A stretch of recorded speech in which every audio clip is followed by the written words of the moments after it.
बच्चों, क्या आप जानते हैं जब आप अपने फ्रेंड से हाथ मिला रहे होते हैं तो आप उसके हाथ पर फंडामेंटली इलेक्ट्रोमैग्नेटिक फोर्स लगा रहे होते हैं। फिर क्या न्यूटन सेकंड लॉ हमेशा वैलिड होता है? नहीं, ये कभी कभी इनवैलिड भी होता है। और एक्शन रिएक्शन में कौन पहले लगता है?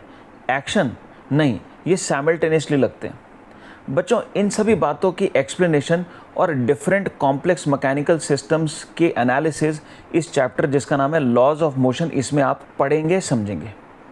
बच्चों, ये चैप्टर आगे आने वाले चैप्टर्स जैसे कि वर्क पावर एनर्जी, रोटेशनल या rigid body dynamics, waves, fluid mechanics और क्लास 12th के चैप्टर इलेक्ट्रोडायनेमिक्स तक आपकी हेल्प करेगा, क्योंकि ये फाउंडेशन चैप्टर है।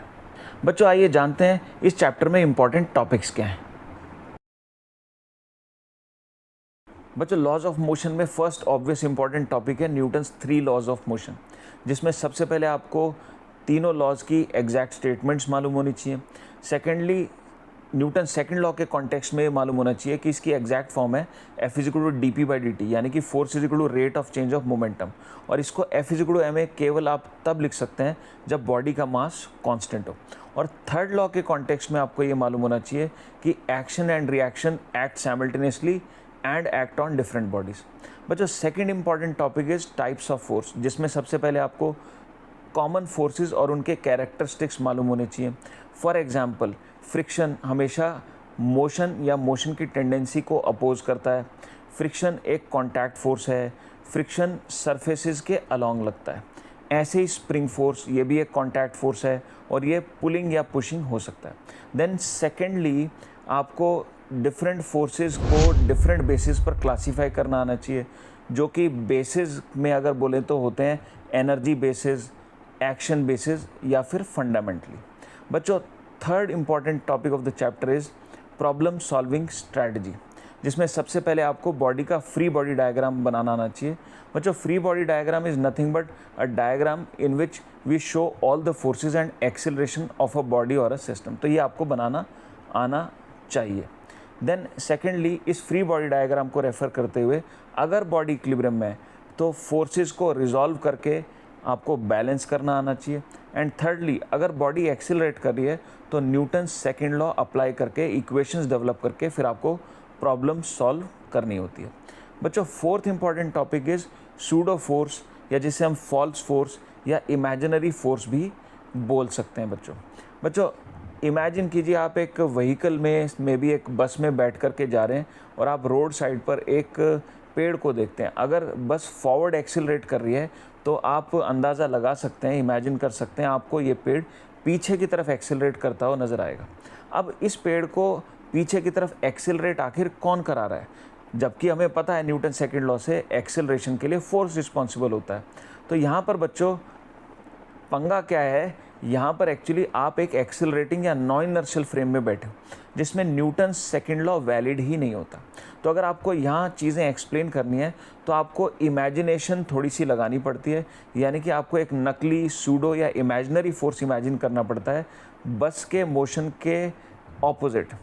और ऐसा हम बोल सकते हैं कि इस फोर्स के कारण पेड़ एक्सेलरेट कर रहा है। और सूडो फोर्स का ये कॉन्सेप्ट मैंने आपको जो समझाया, ये एग्जांपल दिया, ये वाइडली एप्लीकेबल होता है, लेकिन ये ध्यान रखिएगा सूडो फोर्स का कॉन्सेप्ट केवल एक्सेलरेटिंग ऑब्जर्वर के लिए ही अप्लाई होता है। बच्चों, fifth important topic is normal force और नॉर्मल रिएक्शन, जिसमें सबसे पहले इसकी बेसिक प्रॉपर्टीज़ मालूम होनी चाहिए कि ये पुशिंग होता है और सरफेस के परपेंडिकुलर लगता है। दूसरा, नॉर्मल फोर्स के इन्वॉल्विंग प्रॉब्लम्स, जिसमें ब्लॉक है, स्फीयर है या फिर इंक्लाइन की इन्वॉल्वमेंट है, ऐसी प्रॉब्लम्स की प्रैक्टिस होनी चाहिए। बच्चों, sixth important topic is tension, यानी कि फोर्स अप्लाइड बाय स्ट्रिंग। तो सबसे पहले इसकी बेसिक प्रॉपर्टीज़ कि ये पुलिंग होता है और स्ट्रिंग के अलॉन्ग लगता है, और अगर स्ट्रिंग लाइट है तो ये हर जगह सेम होता है। इस तरह की बेसिक प्रॉपर्टीज़ आपको मालूम होनी चाहिए। देन सेकेंडली, आपको ऐसी प्रॉब्लम्स की प्रैक्टिस होनी चाहिए जिसमें एटलीस्ट कुछ इंक्लाइंड स्ट्रिंग्स इन्वॉल्व हों। देन थर्डली, एटवुड मशीन की आपको स्टडी की होनी चाहिए। देन उसके बाद सिस्टम ऑफ कनेक्टेड बॉडीज़ वाले क्वेश्चंस की प्रैक्टिस होनी चाहिए। देन फर्दर आपको मल्टीपल पुली सिस्टम के क्वेश्चंस भी आने चाहिए। बच्चों, seventh important topic is apparent weight, या फिर weighing machine and spring balance की रीडिंग वाला टॉपिक। तो है क्या, ख़ास तौर पर जब हम एक्सेलरेटिंग लिफ्ट या एक्सेलरेटिंग फ्रेम में होते हैं और सपोज़ किसी वेइंग मशीन के ऊपर खड़े हैं या एलिवेटर की लिफ्ट जो कि एक्सेलरेट कर रही है उसकी सीलिंग से एक स्प्रिंग बैलेंस से एक ब्लॉक हैंग कर रहा है, तो जो ये इंस्ट्रूमेंट्स डिवाइसेस रीड करते हैं ये एक्चुअल वेट को रीड नहीं करते बच्चों। इसे हम सूडो फोर्स से एक्सप्लेन कर सकते हैं इजीली। और जो रीडिंग्स होती है उनको अपेरेंट वेट बोला जाता है। तो ये रीडिंग्स अलग अलग केसेस में आपको मालूम होनी चाहिए, ये काफ़ी इंपॉर्टेंट हो जाता है बच्चों। Then 8th important topic is spring force, जिसमें अगेन सबसे पहले स्प्रिंग फोर्स के कैरेक्टरिस्टिक्स की, कब ये पुलिंग होता है, कब ये पुशिंग होता है। फिर स्प्रिंग फोर्स एक्सटेंशन के प्रोपोर्शन में होता है जिसे हम हुक्स लॉ बोलते हैं। और साथ में फिर स्प्रिंग की खास तौर पर ये प्रॉब्लम इम्पॉर्टेंट है जिसमें वर्टिकल सिस्टम में इन्वॉल्व स्प्रिंग को कट करने पर, या फिर हो सकता है स्प्रिंग इन्वॉल्व है और स्ट्रिंग भी इन्वॉल्व है, स्ट्रिंग को कट कर दिया, तो जस्ट आफ्टर कटिंग आपसे acceleration of different components of the system पूछ लिया जाता है। ये बच्चों काफ़ी इंपॉर्टेंट हो जाता है। Then 9th important topic is friction, जिसमें सबसे पहले आपको टाइप्स ऑफ फ्रिक्शन मालूम होने चाहिए, यानी कि 2 टाइप का होता है, static friction and kinetic friction. Secondly, अगर कोई ब्लॉक किसी हॉरिजॉन्टल सरफेस पर है और कोई उस पर हॉरिजॉन्टल एक्सटर्नल पुलिंग फोर्स लगा रहा है, कोई पर्सन लगा रहा है मे बी, तो उस पर्सन के फोर्स के साथ जो ब्लॉक और ग्राउंड के बीच में फ्रिक्शन है वो किस तरीके से वेरी करेगा। इनफैक्ट इसका ग्राफ भी बच्चों आपको मालूम होना चाहिए। बच्चों नेक्स्ट आपको काइनेटिक फ्रिक्शन की डायरेक्शन और इसके फॉर्मूले पता होने चाहिए। फर्दर नेक्स्ट स्टैटिक फ्रिक्शन की मैक्सिमम वैल्यू, जिसे हम लिमिटिंग फ्रिक्शन भी बोलते हैं, इसका फॉर्मूला आपको अच्छे से क्लियर होना चाहिए, काफ़ी इंपॉर्टेंट है। देन नेक्स्ट आपको इंक्लाइन के इन्वॉल्विंग प्रॉब्लम्स आनी चाहिए, जिसमें एंगल ऑफ रिपोज का कॉन्सेप्ट भी आपको क्लियर होना चाहिए। देन नेक्स्ट बच्चों मल्टीपल ब्लॉक प्रॉब्लम, जिसमें एक के ऊपर एक ब्लॉक है, 3 ब्लॉक कम से कम, आपको इसकी अच्छी प्रैक्टिस होनी चाहिए। और नेक्स्ट इंपॉर्टेंट है बच्चों कॉम्प्लेक्स केसेस, जिसमें इंक्लाइन की इन्वॉल्वमेंट है, तो इस तरह के प्रॉब्लम्स की वैरायटी आपकी प्रैक्टिस होनी चाहिए बच्चों। 10th इम्पॉर्टेंट टॉपिक है स्ट्रिंग कॉन्स्ट्रेंट, यानी कि अगर किसी सिस्टम में मे बी मल्टीपल पुलीज हैं और स्ट्रिंग से किसी कॉम्प्लेक्स अरेंजमेंट में नंबर ऑफ बॉडीज़ कनेक्टेड हैं, तो इन बॉडीज़ के मोशंस यानी कि वेलोसिटी एक्सेलरेशंस कैसे रिलेटेड है ये आपको कैलकुलेट करना आना चाहिए। और इसमें एक खास मेथड होता है, बहुत ही ब्यूटीफुल मेथड होता है और काफ़ी हेल्पफुल होता है, जिसे हम बोलते हैं टेंशन मेथड। ये आपको खास आना चाहिए, इंपॉर्टेंट है काफ़ी। Then 11th important topic is wedge constraint, जिसमें 2 बॉडीज़, 2 सॉलिड रिजिड ऑब्जेक्ट्स यदि कांटेक्ट में रहते हुए मूव कर रही हैं तो इनकी वेलोसिटीज़ आपस में रिलेटेड होती हैं, तो ये रिलेट आपको करना आना चाहिए बच्चों। Then 12th important topic is circular dynamics, जिसमें सबसे पहले आपको सेंट्रीपिटल एक्सेलरेशन, सेंट्रीपिटल फोर्स का कॉन्सेप्ट आना चाहिए। देन सेकेंडली आपको स्टैंडर्ड केसेस जैसे कि conical pendulum, banking of roads, circular turning of vehicle, ये आपको खास आने चाहिए।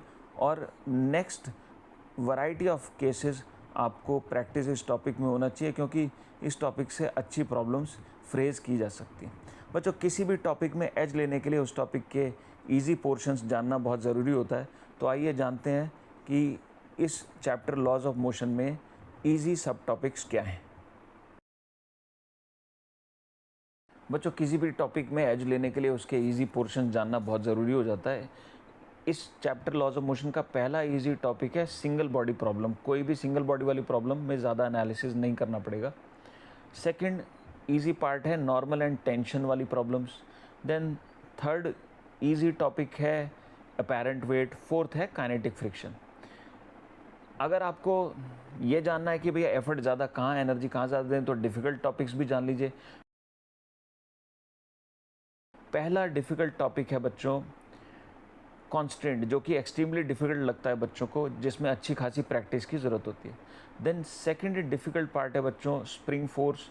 Then third pseudo force and fourth static friction भी थोड़ा सा कॉम्प्लेक्स बच्चों को लगता है।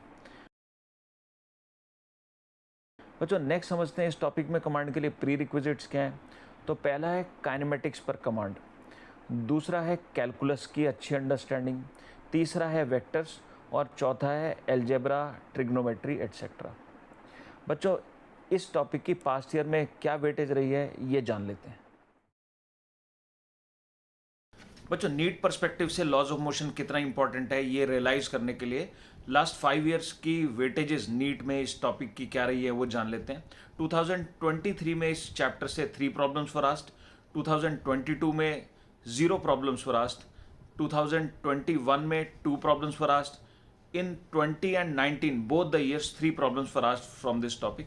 Overall last 5 years में 11 problems have been asked which have been of moderate difficulty level. बच्चों लॉज ऑफ मोशन में एक मिनिमम कॉन्फिडेंस के लिए आप ये स्ट्रैटेजी फॉलो कर सकते हैं। सबसे पहले आपको इस टॉपिक में एटलीस्ट 15 आवर्स के क्वालिटी लेक्चर्स चाहिए होंगे। देन सेकेंडली आपको इस टॉपिक को 30 आवर्स डिवोट करने होंगे, जिसे आप 3 पार्ट्स में ब्रेक कर सकते हैं।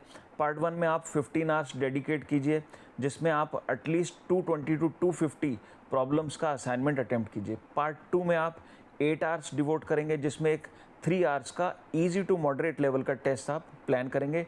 टेस्ट में गलतियां देखेंगे, उन्हें सुधारेंगे। देन पार्ट 3 में बच्चों आप अगेन 7 आवर्स डिवोट कीजिए इस टॉपिक को एग्ज़ाम से पहले, और एक टेस्ट प्लान कीजिए जो कि 2 आवर्स का हो, but this time test should be of tough level.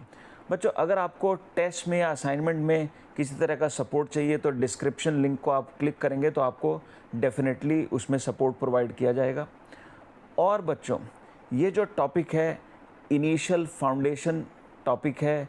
इस टॉपिक में अगर आपके कॉन्सेप्ट्स अच्छे बनेंगे, प्रैक्टिस अच्छी होगी, तो सब्सिक्वेंट टॉपिक्स जैसे work power energy, system of particles या फिर रोटेशनल डायनेमिक्स, SHM वेव्स यानी कि पूरी मैकेनिक्स की मैं बात कर रहा हूँ, और इनफैक्ट क्लास 12th के चैप्टर जैसे इलेक्ट्रोडायनेमिक्स में भी आपको एक्सट्रीम हेल्प होगी। मेरी इस बात को ध्यान रखिएगा और अकॉर्डिंगली अपना एफर्ट डेडिकेट कीजिएगा।